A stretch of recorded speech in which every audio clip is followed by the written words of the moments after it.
do estudo, não. É porque se repetiu hoje o que eu falei semana passada. É justamente isso aqui, ó. Quando você vê esse homem, essa imagem, o que você pensa? O que você pensa, irmãos?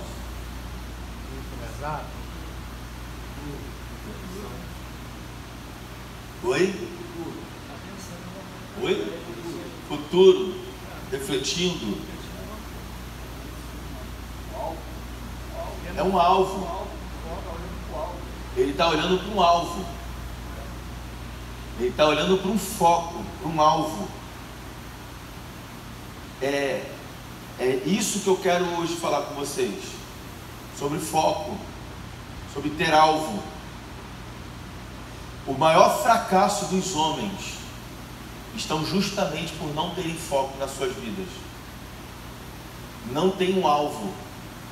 Eles não sabem quem são e nem sabem onde querem chegar. Eles vivem um dia de cada vez, mas eles não têm um foco, eles não têm um alvo.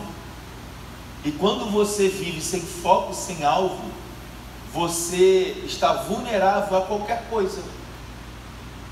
Uma vez eu pregando na igreja, eu falei: quem não tem propósito, qualquer coisa serve. E é isso, mano. Quando você não tem um foco, quando você não tem um alvo, você, desculpa o termo da palavra, mas você vegeta. Você está vegetando. Porque você não tem um alvo na sua vida, você não tem um foco. Você não sabe o que você quer, você nem sabe para onde você está indo. Você está vivendo vegetando. E Deus não te chamou para viver vegetando, irmãos. Deus não nos fez para vegetar. Quando Deus criou Adão, a primeira coisa que Deus deu para Adão, um foco, um alvo. Adão, você vai cuidar, dominar sobre tudo isso aqui. Você vai dar nome para os animais, você vai cultivar a terra, você vai plantar, você vai colher. Deus foi dando foco para Adão, porque senão Adão ia ficar no jardim, cara, o que eu faço? Então, quando você não tem foco, quando você não tem um alvo, você é tendencioso a ser uma pessoa oscilante na sua vida, desanimada. Um dia está bem, um dia está mal, um dia quer, um dia não quer. É a falta de foco. E eu quero falar um pouco sobre isso hoje. Passa para mim. A primeira coisa que eu já quero falar para você é: tenha foco. Você precisa ter foco. Irmãos, eu sou um pastor que tenho várias metas na minha vida, propósitos para a minha vida. Eu tenho propósitos para a igreja, eu tenho meus propósitos individuais.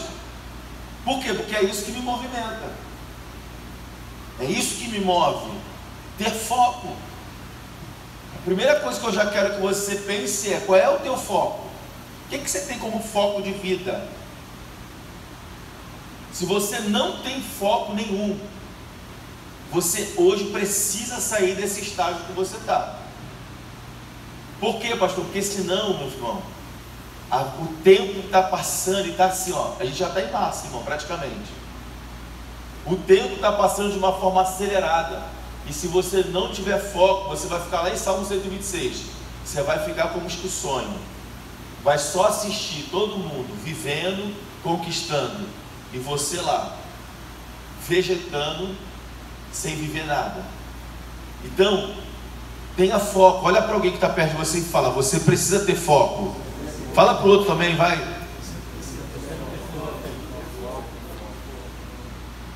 Você precisa ter foco. Passa para mim. Nós vamos falar hoje sobre 4 focos que nós precisamos ter em nossas vidas. Nós vamos falar de 4 focos que você precisa ter na sua vida. Você precisa ter esse foco que eu vou falar. Que se você não tiver esses 4 focos, meu irmão, você precisa urgente de Deus na sua vida. E outra coisa, o fato de você ter Deus na sua vida, não é que Deus vai botar esses focos em você, não. Porque isso aqui, o Marcelo estava falando sobre coisas terrenas, né? Ter foco é uma obrigação de todo ser humano. Não é uma obrigação de Deus, é uma obrigação do ser humano. Porque o que Deus vai movimentar na minha vida são coisas espirituais. Agora, coisas naturais, eu preciso buscar elas. Entenda que eu estou falando agora sobre homens de propósito. Homens de propósito. Porque senão você vai começar a misturar, pastor, então eu busco o espiritual, eu busco o natural. Meu irmão, você está na terra ainda. Você ainda precisa comer, você ainda precisa vestir. Fala, meu filho. Pastor, o foco é a mesma coisa, a pessoa sonhar. Isso, é isso. O foco, o sonho, e por aí vai. Vamos supor, né? O sonho da casa própria, o sonho de ser um empresário bem sucedido, é um foco, né? É o teu foco. Então, a partir desse foco é que você vai se movimentando na sua vida. Como eu estava falando, então, as coisas espirituais, elas são primazias, mas nós estamos na Terra, irmãos. Nós ainda moramos no planeta Terra. Então, se você está no planeta Terra, você vai precisar desfrutar das coisas dessa terra, a não ser que você não queira. Você sabia que tem muita gente que mora na rua porque não quer responsabilidade?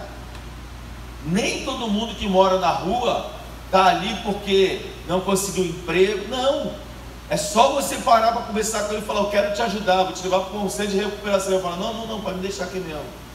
Por quê? Porque ali ele não tem obrigação de nada. Ele deita ali, alguém dá para ele de comer, ele ali come, bebe, e ele vai vivendo a vida dele sem responsabilidade. Então, ter foco é ter responsabilidade, entende? E não tem como fugir da responsabilidade. Eu costumo dizer, aproveitando que tem alguns jovens aqui, eu costumo dizer que a juventude é traiçoeira. Hoje eu consigo enxergar a juventude como algo muito traiçoeiro, porque enquanto você é adolescente, você fala: eu quero ser jovem, quero fazer 18, quero fazer 18, quero fazer 18. Aí você faz 18, aí vai se apresentar no quartel, não serve e sobra. Aí você já recebe do seu papai e da sua mamãe: vai trabalhar, vagabundo. E aí tu tem que trabalhar, vagabundo, porque se for um pai maneiro, uma mãe maneira, eles não te dão mais nada, não te dão mais roupa, não te dão mais tempo, não te dão nada. Esse é o pai maneiro, porque ele vai te obrigar a se virar para trabalhar. E aí pronto, você vai com 19 anos para o mercado de trabalho. Só que o cara tá, né? Agora eu sou jovem e tal, que maneiro, eu sou jovem. Só que no 19 tu vai para o 20. Entrou no 20, amigo, 21, 22, 25, tu não conquistou nada na vida, já era, começa a preocupação. Então você começa a perceber que tu tem 7 anos praticamente de curtição. Porque do 25 para 30 é um pulo. Com 30, caraca, não conquistei nada. Meu, tu tá ferrado.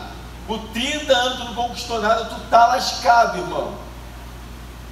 Porque do 30 para o 40 é um pulo, eu já cheguei nele. E aí a gente entrou no 40, né? Já dizia os antigos, e eu não imaginava que do 40 para o 50 você já fica pensando em estabilidade financeira, e começa a pensar sobre aposentadoria, você começa a pensar algumas coisas que você já não pensava quando entrou no 30, e por aí vai. Então, você que é jovem, entenda: a juventude é traiçoeira e passa rápido. Aproveita ela, aproveita para estudar, para se aplicar, tenha um foco, porque senão, meu irmão, tu vai chegar no 25 e vai falar: cara, não fiz nada ainda. E é aí que o bicho pega. Eu, com 25, eu já tinha passado pela faculdade, já estava casando. Não, na verdade com 24 para 25, eu estava na faculdade e minha esposa, e a gente estava casando. Então eu estava dando o meu primeiro passo, né? E aí com 27 comprei a minha primeira casa. E aí por aí fui. Mas a minha vida fez esses negócios assim, né? E hoje eu estou aqui. Então tenha foco. Passa para mim, por favor.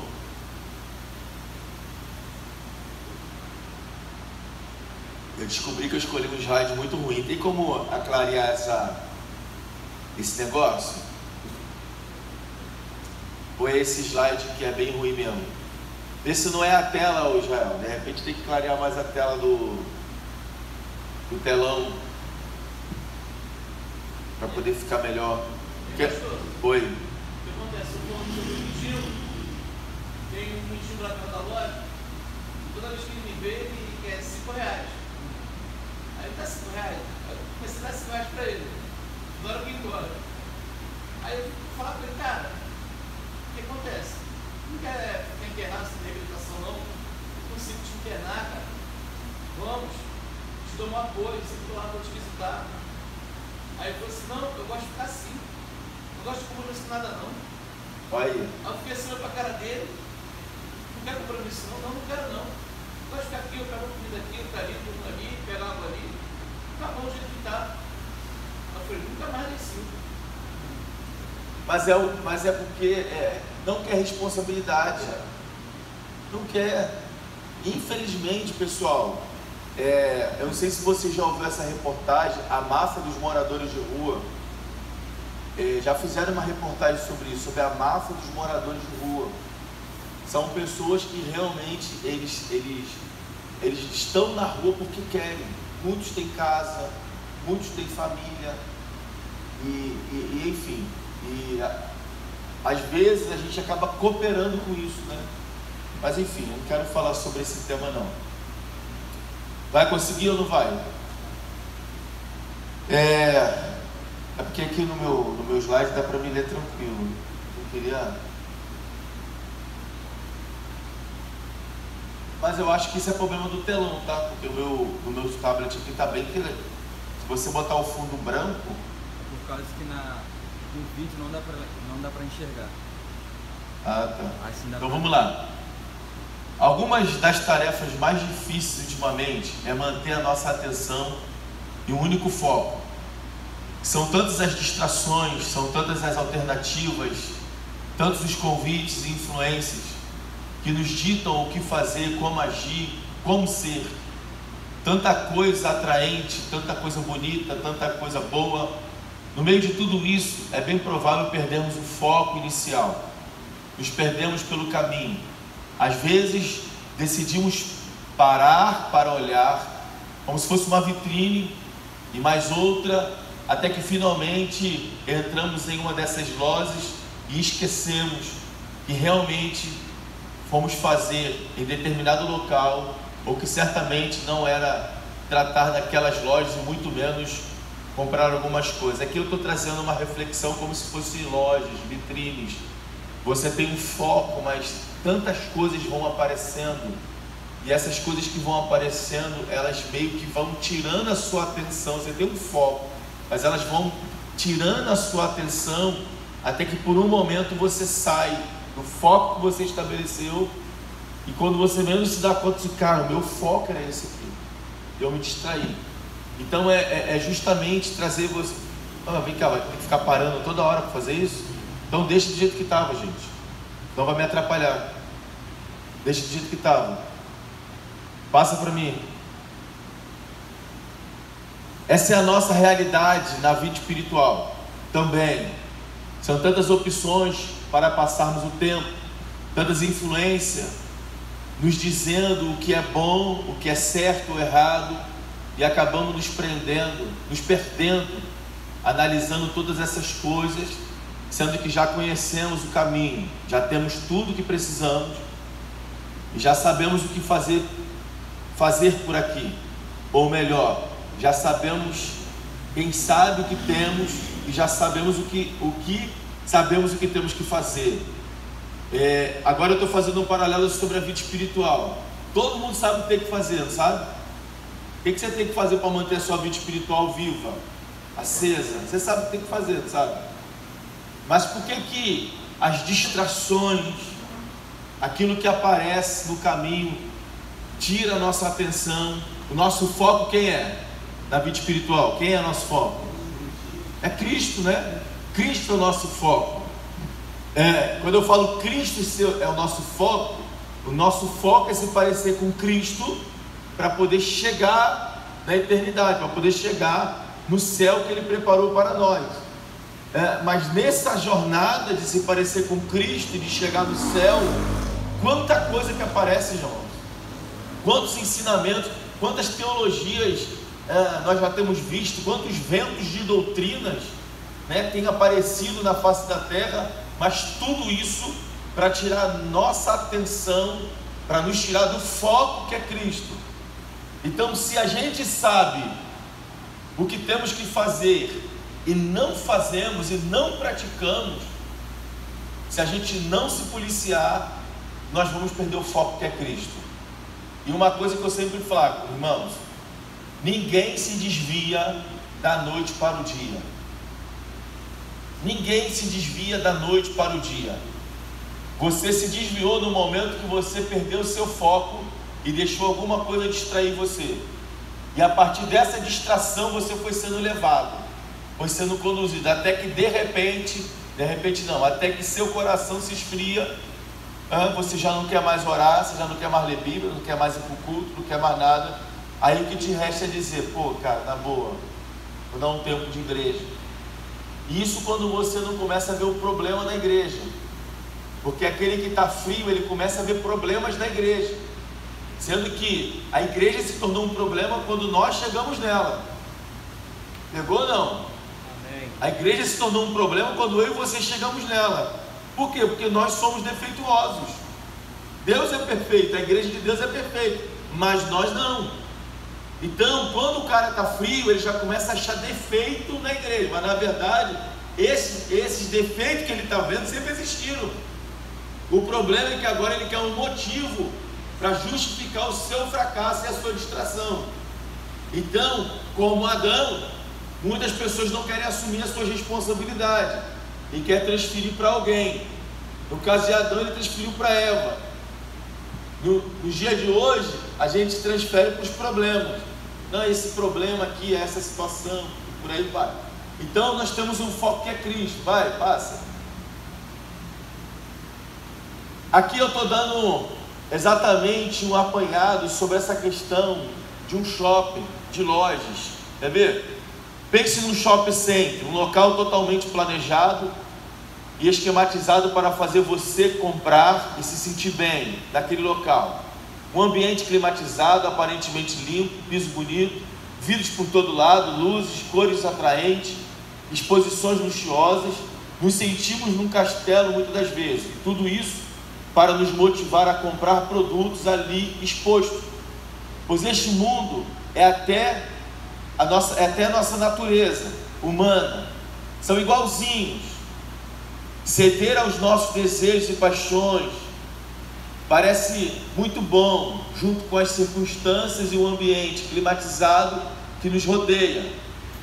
Nos distraímos muito fácil com todo esse conforto e atrativo, mas se já conhecemos toda a ilusão que se esconde por trás, não temos desculpa para ceder. Se deixamos o nosso querer, a nossa concupiscência tomar conta da nossa mente, nosso pensamento, nosso foco já mudou. Você percebe que o shopping, ele é programado para fazer você comprar o que você não precisa. E aí muita gente cai nessa ilusão, Vamos lá no shopping, mas eu estou sem dinheiro, mas vamos lá ver a moda. E nada, irmão, você já está com cartão de crédito na carteira. Cartão de crédito é você comprar com dinheiro que você não tem e que você não pode pagar. E aí o cartão de crédito está ali, está lá, exatamente no ambiente da ilusão.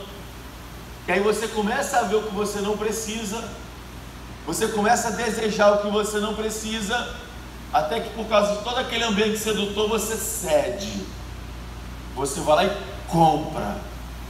É a mesma coisa o ambiente espiritual, irmão. O diabo está o tempo todo nos seduzindo, ele está o tempo todo criando ambientes para chamar nossa atenção. E se nós não tivermos um foco na nossa mente definido, que é Cristo, a gente facilmente é atraído por Ele. E eu digo para você, irmão, nos tempos que sucedem, o negócio está cada vez pior. Então, o que a gente precisa, eu falei semana passada, né? De convicções dentro da gente. Convicção, quem eu sou em Cristo, quem me chamou, quem me elegeu, para onde eu estou indo. Eu preciso dessas convicções, porque senão facilmente eu serei atraído. Passa para mim, vou correr por causa do tempo da hora. Qual é seu foco final? É uma pergunta. Qual é o seu foco final? O que te move? O que te motiva a acordar e viver todos os dias?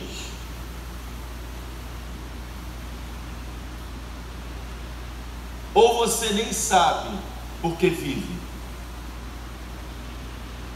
Vou falar de novo isso. Qual é o seu foco? Qual é o seu foco afinal? A gente já começou falando de foco. Eu acredito que já deu para você fazer umas reflexões. Qual é o seu foco afinal? Próxima pergunta. O que te move? O que tem te movido? O que te motiva a acordar e viver todos os dias? Mais uma. Ou você nem sabe por que vive? Se você não sabe por que você vive, eu lembro que quando eu era supervisor de uma empresa multinacional e eu dava algumas palestras e eu falava para eles sobre questões de resultados, né? Você precisa, alguma coisa tem que te motivar. Algo tem que motivar você a viver e a conquistar seus sonhos. Primeiro você tem que ter sonho. Bom, não tenho sonho. Então você precisa fazer ou pelo dinheiro ou por alguém que você ama. Porque se você não tem sonho, não faz pelo dinheiro e não faz por quem você ama, você é uma pessoa descartável. Isso eu falo nas empresas que eu dava palestra. Porque todo ser humano precisa de um fator motivacional, gente. Todo ser humano precisa de um fator motivacional. Ou você está motivado pelos seus sonhos, porque você é uma pessoa sonhadora, você abre um leque, né? Formar numa faculdade, fazer um concurso, ser um ótimo profissional, ter a sua casa e por aí afora. É um sonho, é onde você quer chegar. Agora, o outro motivador é o dinheiro. Tem gente que escolhe profissão pelo dinheiro. E hoje, se eu puder dar um conselho para o meu filho, eu falo para ele: não escolha a profissão porque gosta, escolha pelo dinheiro. Porque hoje, eu estava conversando com um jovem, né, que não é daquela igreja, ele e o pai dele sentaram e conversaram. Isso é um pensamento de uma outra pessoa, não é o meu, tá, irmãos? Um pai que sentou com o filho e falou: olha, você está fazendo faculdade de arquitetura, não é? Tô. Quando você terminar daqui a 5 anos, você vai arrumar um emprego de arquiteto, hein? Sim. Você vai ganhar quanto de salário? 5 mil reais. Então você está estudando 5 anos para ganhar 5 mil reais de salário no final de 5 anos. É isso mesmo que você quer para a sua vida? Olha quanto você vai... Aí o pai fez um cálculo com ele de quanto que ele vai gastar na faculdade. Aí fez lá, passava de 100 mil reais. Que a faculdade é não sei quantos mil por mês. Olha quanto você vai gastar fazendo faculdade para no final você ganhar 5 mil reais. Por que você não se torna um empreendedor? O pai falou: não te falta comida, não te falta vestimento, não te falta moradia. Por que você não se torna um empreendedor? Isso foi um pai, irmão, conversando com o filho. E ele estava contando para mim. Ele foi, sentou com o filho e falou: olha, essa área aqui está dando muito certo, está dando muito retorno, tem muita gente ficando rica com isso aqui. Por que você cai para dentro disso aqui? Aí o menino foi, começou a analisar, começou a estudar mercado de internet, não sei o que, vender produtos online, não sei o que. O moleque começou a fazer curso, estudar. Resumindo, hoje o filho dele tem 19 ou 20 anos de idade, já está ganhando 4 mil reais, porque ele aprendeu a trabalhar com isso, e a tendência é crescer cada vez mais. O que o pai fez com o filho? Deu um foco para ele. Cara, você está indo por esse caminho aqui, legal, eu te apoio. Mas será que nesse caminho aqui você não vai ter mais sucesso? Você não vai ter mais êxito? Será que você não vai ter um retorno ainda maior sobre aquilo que você está querendo sonhar? Então, a gente precisa entender, irmãos, alguma coisa precisa te motivar, ou é o dinheiro ou são pessoas.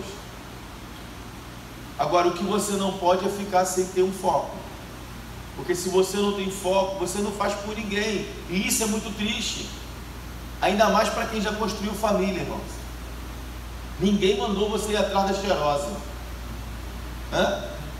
ninguém mandou você olhar para a cheirosa, dar uma chavecada nela, aí depois do chaveco você sabe o que aconteceu, né?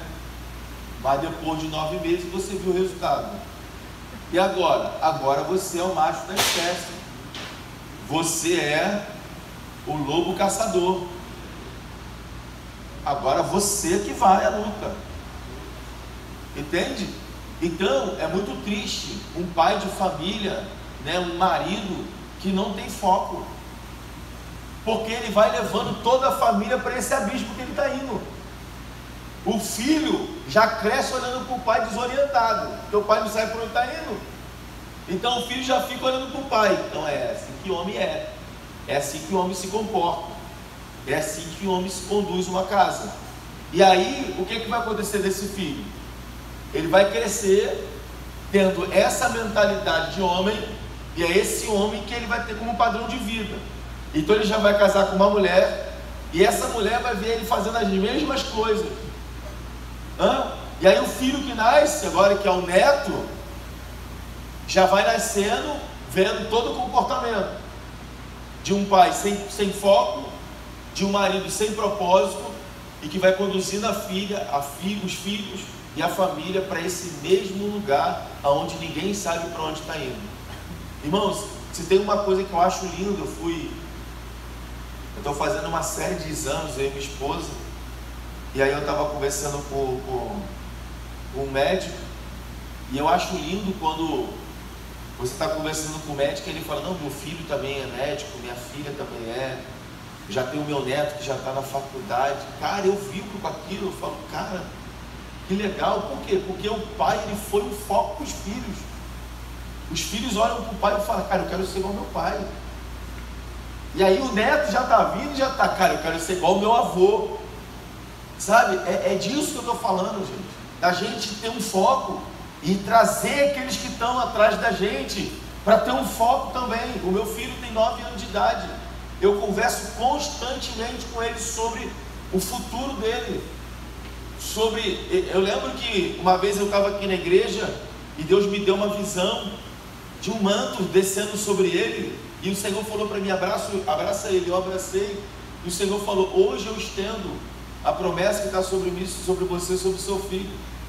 A mesma unção pastoral que está sobre você, eu estando sobre ele. E naquele dia eu abracei ele aqui, nós choramos juntos aqui, foi algo muito forte. Só que eu estava esperando o momento de Deus para contar isso para ele. E aqui na igreja, o Vavá, na conferência da família, ele provocou esse ambiente.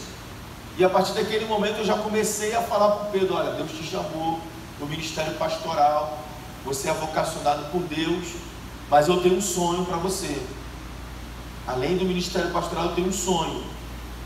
Eu tenho uma profissão que eu desde moleque eu sempre gostei, mas infelizmente eu nasci num lar muito conturbado e eu não tive ninguém para me orientar. Eu tinha um sonho de ser piloto de avião. E eu falei para o meu filho, o meu sonho é que você seja piloto de avião, mas eu sei que você tem um sonho. O sonho do Pedro é ser médico, mas ele tem um outro sonho paralelo que eu estou tentando tirar da mente dele, ser jogador de futebol. É isso que eu ia falar. Puxou o pai. Pior que ele não me puxou, cara, do futebol. E aí eu tô, não, futebol é legal, filho, eu não quero criar uma frustração dele, futebol é muito legal, filho, eu também gosto muito de futebol, mas você precisa ter uma profissão e tal, porque eu também não quero entristecer o coração dele, mas trazendo ele para um foco, sabe? O meu sonho é que você fosse piloto de avião. Eu vou pagar, porque eu descobri agora que já tem escola militar para 11 anos de idade. Você já pode colocar menino de 11 anos na escola militar, ele já vai crescendo com esse foco. Eu acho, a minha carreira militar é uma das carreiras mais bonitas que tem. E só que ele quer ser médico, ele tem, desde criança o Pedro fala, eu quero ser médico, eu quero ser médico, um dia eu quero ser médico. Então, eu preciso alimentar esse sonho dele como pai. Eu preciso dar esse foco para ele. Você quer ser médico? Então o foco é esse aqui. Eu boto vídeos para ele assistir de profissões. Eu vou estimulando ele. O que eu estou fazendo, irmãos? Eu estou dando foco para ele. Então, eu não posso ser uma pessoa sem foco e nem posso levar o meu filho para esse lugar de não ter foco. Porque isso vai definir o futuro dele. Então, entenda uma coisa, meu irmão. Você precisa ter foco. Você precisa estabelecer metas da sua vida. Eu acho que vai dar tempo de eu falar mais sobre isso. Passa para mim. Organizar nossas vidas espirituais. Esse deve ser o nosso ponto de partida. Eu quero falar, dentro do que eu vou falar aqui, eu vou dar bastante ênfase nisso. A vida espiritual, pois é esse estilo de vida que vai me manter em contato com o Criador, com Deus. Perceba que eu disse estilo de vida e não momentos de espiritualidade. Alguns sites definem estilo de vida como, isso aqui eu peguei da internet, aspectos comportamentais, expressos geralmente sobre a forma de padrões de consumo, rotinas, hábitos ou uma forma de vida adaptada ao dia a dia. É uma forma pela qual uma pessoa ou um grupo de pessoas vivenciem o mundo e, em consequência, se comporta e faz escolhas. Então, a gente precisa entender que ser espiritual não pode ser algo do momento. Ser espiritual precisa ser um estilo de vida nosso. Marcelo falou sobre a gente ser pessoas espirituais. Por quê, irmãos? Porque nós somos homens de Deus, amém? Amém. Nós somos homens de Deus. E se eu sou um homem de Deus, a minha primazia precisa ser Deus. Ser um homem espiritual, estar em contato com Deus. E esse contato com Deus e ser esse homem espiritual vai proporcionar para mim êxito em tudo aquilo que eu faço, em tudo aquilo que eu coloco as minhas mãos para fazer. Você pode ver ali em Josué capítulo 1, Deus fala para ele: Josué, eu serei contigo, eu não vou desamparar, aonde pisar o teu pé eu vou te entregar. O que Deus estava dizendo para Josué? Josué, fica comigo, anda comigo, e você vai ter êxito em todos os teus caminhos. Amém, gente? Amém. Glória a Deus. Passa para mim. Então vamos lá, nós vamos falar sobre 4 coisas, né? Eu estou falando sobre foco, né? 4 tipos de foco que nós precisamos ter. Primeiro foco, passa. Como posso organizar a minha vida espiritual? Eu já falei agora que o meu primeiro foco, minha primazia precisa ser a minha vida espiritual. Porque, irmãos, também não adianta você ter foco, mas se você não é uma pessoa espiritual, você vai ganhar o mundo inteiro e vai acontecer o que com a sua alma? Você vai perder ela.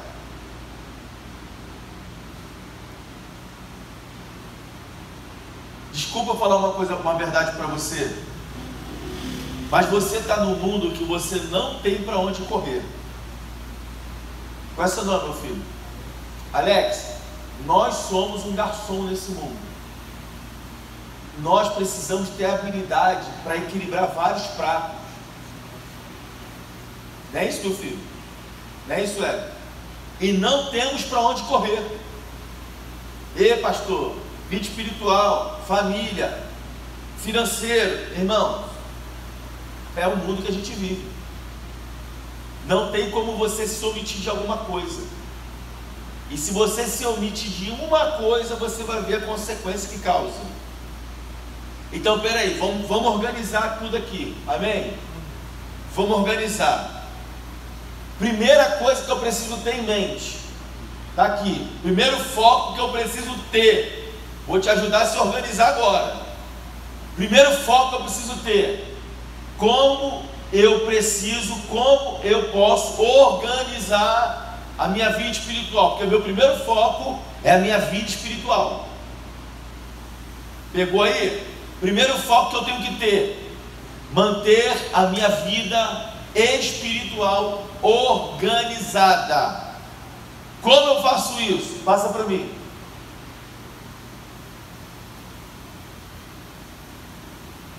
refletindo, meditando. Esse é o momento que a gente está aqui, irmãos, ó. O momento agora é esse, ó. Parar tudo e começar a organizar as coisas. Então vamos organizar, passa. Primeira coisa, para eu organizar a minha vida espiritual, o que eu preciso? Eu preciso criar um hábito de passar tempo com Deus. Se você puder anotar isso, isso vai mudar a sua vida. Primeira coisa, eu preciso criar o hábito de passar tempo com Deus. Pastor, por que a igreja evangélica é um fracasso no Brasil e no mundo? Porque as pessoas não passam tempo com Deus. Elas não têm momentos com Deus. Elas querem que Deus, Marcelo, entre na agitação de vidas que elas têm. E Deus não vai entrar. Adriano, Deus não vai entrar. Sabe o que Deus quer, Adriano? Que você pare tudo e passe um tempo com Ele. Esse tempo é eu e Deus, sem esposa, sem filhos, somente eu e o Senhor, cara a cara, Peniel, face a face. Então, o que houve, gente?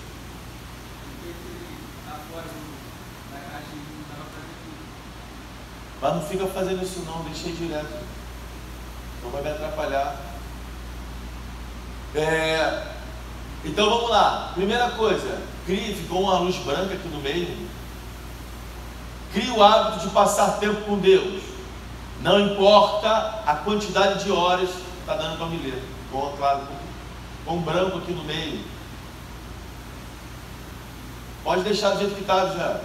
Dá para eu ler.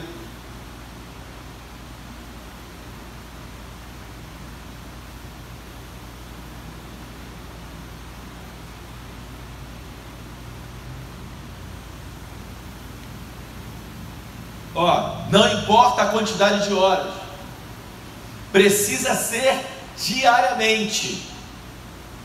Irmãos, é todos os dias. Eu às vezes costumo, quando eu estou falando um pouco sobre vida espiritual, às vezes eu falo o seguinte: assim como você se alimenta seu físico, passe a alimentar o seu espírito. Ou melhor, assim, Alex, né? Como você alimenta o seu espírito, comece a alimentar o seu físico. Faz um teste só uma semana. Todas as vezes que você for comer alguma coisa, você fala: agora eu vou tirar um tempo de oração. Todas as vezes que você for beber um suco, vou tirar um tempo de oração. Assim como você alimenta o seu físico, alimente o seu espírito. É isso que eu estou querendo dizer. Então, precisa ser diariamente. Diariamente, você precisa tirar um tempo com Deus. Não importa a quantidade de horas, irmão. Porque às vezes a gente cai numa ilusão, né? Cara, então para eu ser um homem de Deus eu tenho que orar 10 horas por dia. Claro que não, irmão. O cara que ora 10 horas por dia, ele não faz nada mais, ele só ora. Ele não tem nada para fazer. Ele não tem um filho para criar, ele não tem nada para fazer. Como que eu vou orar 10 horas, irmão, com 3 crianças lá em casa, 2 que não largam do meu pé, irmão? Sabe qual é o meu horário de orar, irmão? Ou de madrugada ou de manhã, quando eu venho para a igreja. Porque durante o dia não dá. Simplesmente não dá, irmão. E se eu insistir nisso, vai ter briga em casa. Porque a mulher quer fazer as coisas de mulher, né? Arrumar a casa, fazer comida. E precisa de mim para dar atenção para as crianças. Aí eu vou falar: agora eu quero ser o espiritual, né? Agora é o meu horário de oração, mulher. Você não entende que eu sou um homem de Deus. Não, eu estou sendo um ignorante, sem sabedoria nenhuma. Existe o seu momento, o seu tempo, que fica você e Deus. O que é importante? Que você faça isso diariamente. Nem que você fique meia hora, irmão, sabe? Mas para tudo. Vai para um lugar secreto. Vai para um lugar onde fica o pastor. Meu melhor lugar secreto é na laje da minha casa. Que maravilha, eu adoro orar na varanda, meu irmão, da minha casa. Eu fico olhando para o céu, fico levando a mão, fico: Deus, sabe? Pastor, é no quintal. Vai para o quintal. É no banheiro, vai para o banheiro, irmão. Mas o que é importante é que todos os dias você tenha esse momento com Deus. porque isso vai fazer muita diferença na sua vida espiritual. E já que a gente está falando de organizar a vida espiritual, eu estou te ajudando como você vai organizar a sua. Nesse tempo, busque a leitura das Escrituras, pois somente a Bíblia pode alimentar o seu espírito. Então vamos lá, estou no meu secreto, orei 10 minutos, orei 40 minutos, 20, 1 hora, acabei de orar, vou ler a palavra do Senhor agora. Por quê? Porque ela é o pão que me alimenta. Sem pão, sem o alimento da Bíblia, não adianta, irmão, você orar 50 horas, mas se você não ler Bíblia, você é um crente fraco. Porque o que dá sustância para a vida do crente é a palavra de Deus. Sabe, é você meditar nas Escrituras, é você ter uma revelação do Espírito daquilo que você está lendo. Existem 2 formas de você ler a Bíblia, e eu faço dessa forma. Você pode ler sequencial, de Mateus, Apocalipse, depois de Gênesis até Malaquias, ou você pode ler de forma esporádica. Eu leio das 2. Eu tenho minha leitura sequencial, eu estou estudando agora o livro do profeta Ezequiel, já passei por todos os livros, estou em Ezequiel agora. E a leitura esporádica, que às vezes eu estou assim, Deus me dá um texto na cabeça, eu vou lá, vou ler outro texto. Mas essa é a minha leitura sequencial. Todos os dias, irmãos, todos os dias, eu vou tomar meu café da manhã, eu boto a Bíblia do lado, onde eu estou tomando café, e fico ali já lendo ela, já fico meditando nas Escrituras todos os dias. Então é importante que você tenha um tempo para ler a palavra do Senhor. Outra coisa, estabeleça um propósito de jejum, pois ele te deixa mais sensível à ação do Espírito Santo. Isso aqui, irmãos, você precisa fazer pelo menos uma vez na semana pela sua vida. Se você tiver, eu estou te ensinando e estou te ajudando a você organizar a sua vida espiritual.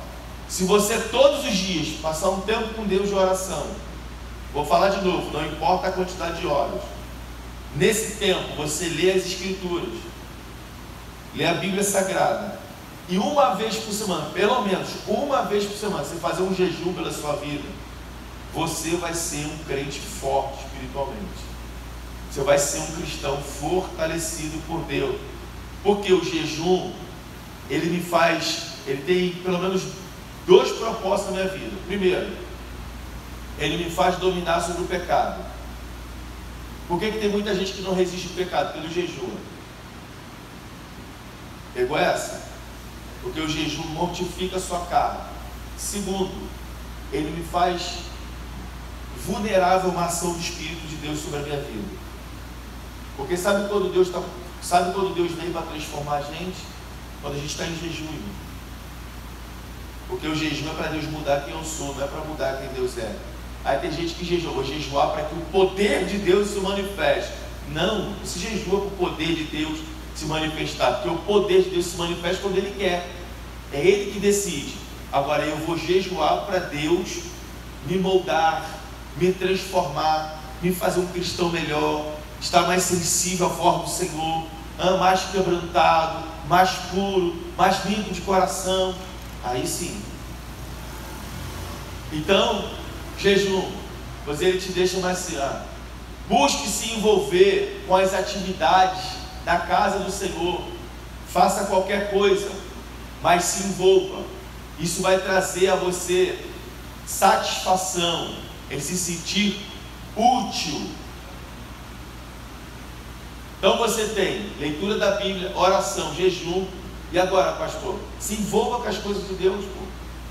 Se envolva com a casa do Senhor, se envolva com a obra do Senhor, porque isso vai fazer você se sentir um trabalhador do reino, importante. Você não vai se sentir apenas um membro de banco que vem, passa o culto, vai embora, não. Você começa a se sentir útil para Deus, cooperando com aquilo com qualquer coisa na casa de Deus. Renuncie sua natureza carnal e terrena, pois ela sempre busca tudo que nos afasta de Deus. Esse vai ser o resultado final. Você vai conseguir resistir a sua natureza terrena. Por quê? Porque ela quer sempre te levar para longe de Deus. Passa para mim. Gálatas 5, do versículo 16 ao 26, depois você pode ler na sua casa. Eu não vou ler tudo aqui, mas eu vou ler só um pouquinho, só para você entender o que Gálatas 5. Não anotei aqui no meu estudo aqui. Gálatas 5, do 16 ao 26, Paulo vai alertar sobre os desejos da carne, sobre a vulnerabilidade da carne. Você pode anotar depois você lê em casa. Ele vai falar, olha, só vou ler algumas coisas.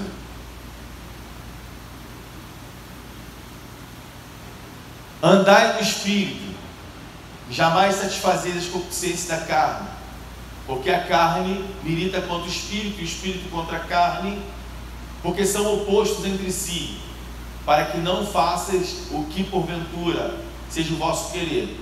Mas se sois guiados pelo Espírito, não estáis sob a lei.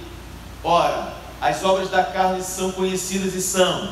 Aí ele começa a falar sobre tudo aquilo que a carne se inclina: prostituição, impureza, lascívia, idolatria, feitiçaria, inimizade, porfia, ciúmes, ira, discórdia, dissensões, facções, inveja, bebedice, glutonaria e coisas semelhantes a esta, a respeito das quais eu vos declaro, como já outrora vos preveni, que quem pratica tais coisas não herdarão o reino de Deus. Então Paulo aqui ele vai dar uma relação de pecados que a nossa carne deseja e quer praticar o tempo todo. O que a gente precisa fazer, pastor, é andar em espírito, porque só assim nós vamos resistir às coisas da carne. Passa para mim. Bom, o segundo foco eu vou deixar para sábado que vem, para a gente poder, por causa do tempo, já são 9h18. Bom, pessoal, hoje eu quis falar sobre isso. Dei uma pincelada sobre você ter foco. E agora nós vamos destrinchando sobre os focos que a gente precisa ter. Então o primeiro foco que você precisa ter é na sua vida espiritual. Por quê, pastor? Porque o mais importante é onde você vai passar a sua eternidade. Para onde você está indo, né? O que você está fazendo, o que você está cooperando para o dia do Senhor que vem, irmão. O grande dia do Senhor vem. Nós estamos aí à beira, da terceira guerra mundial. Se você não está acompanhando o noticiário, acompanhe, porque nós estamos à beira da terceira guerra mundial. E se acontecer a terceira guerra mundial, eu não sei, mas profecias vão acelerar para se cumprir. Porque se você não sabe, quando teve a Segunda Guerra Mundial, teve a primeira, teve a segunda, Logo em seguida teve um tratado de paz. E aí a Bíblia vai dizer, e quando eles acharem que teriam paz, então viria a repetida destruição. Então a terceira guerra mundial, ela pode ser um advento que antecede a manifestação do anticristo na humanidade. Então fique atento, Nós estamos no fim da reta final da igreja. Então o meu foco principal e primeiro precisa ser minha vida espiritual. Aqui eu trouxe para você algumas orientações de como você pode organizar a sua vida espiritual, para que você possa crescer em Deus, crescer como filho de Deus, como alguém que realmente quer um relacionamento com o Senhor. A partir dos próximos focos, nós vamos falar mais de coisas naturais, coisas que são importantes para a gente, como homens, como cidadãos. No próximo foco eu vou falar sobre vida financeira, a importância da vida financeira nas nossas vidas. Eu vou falar sobre alguns textos bíblicos muito ricos né, sobre vida financeira, sobre o que Deus espera da gente, né, como que a gente pode contribuir para que a nossa vida financeira possa ser infinitamente melhor do que aquilo que a gente pensa. A gente tem hoje um grande problema, qual? As pessoas acham que Deus é que vai prosperar elas. Não, Deus vai te abençoar para você prosperar. E eu quero te ensinar isso, porque Deus não vai para a escola, irmão. Deus não vai para o curso técnico, Deus não vai para a faculdade. Quem vai é você. Entendeu? Guilherme tem um sonho de ser jogador de futebol. Ele acha que é Deus que vai lá treinar? É Deus que vai lá? Não, é Ele que vai. E o que Deus vai fazer? Deus vai abençoar ele lá. Deu para entender? Então nós vamos falar alguns textos bíblicos relacionados a isso. Então vem semana que vem, né? Convida alguém, gente. Vamos movimentar os irmãos da igreja para estarem aqui. Não é porque eu quero esse lugar cheio de homens. Eu quero por quê? Porque quanto mais pessoas estiverem aqui, são mais pessoas para aprenderem, são mais pessoas para serem libertas. O que Deus tem falado comigo, irmãos, é que em Saracuruna existe um dominador de mente muito forte, que está aprisionando a mente das pessoas na miséria, na pobreza, sabe, em várias áreas. Então precisa haver uma mudança de mentalidade, porque mediante essa mudança de mentalidade é que Deus vai começar a estabelecer algo poderoso nesse lugar. Então o meu propósito aqui com vocês é trazer sobre vocês uma mudança de mente, uma mudança mesmo, uma cura mental, sabe, uma libertação mental, para você começar a olhar para você e ver, cara, eu posso ir mais, eu posso ir além, eu posso conquistar, eu posso, e Deus vai te abençoar, irmãos. Amém? Amém. Se Jesus fala para Pedro, lança um anzol lá no mar, e o primeiro peixe que vir, você pega ele, porque na boca desse peixe vai ter moeda, e essa moeda vai dar para pagar o meu imposto e o teu imposto, ainda vai sobrar aí um negócio aí.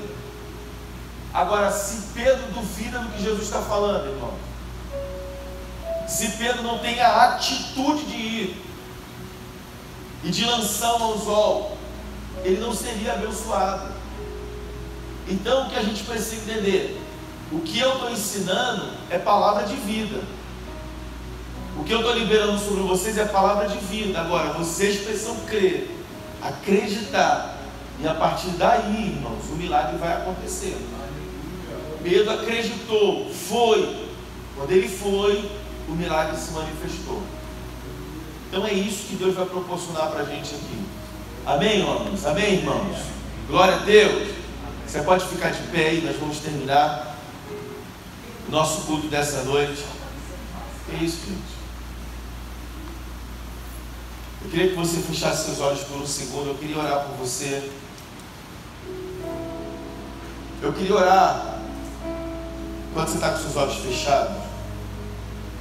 Eu quero orar justamente por você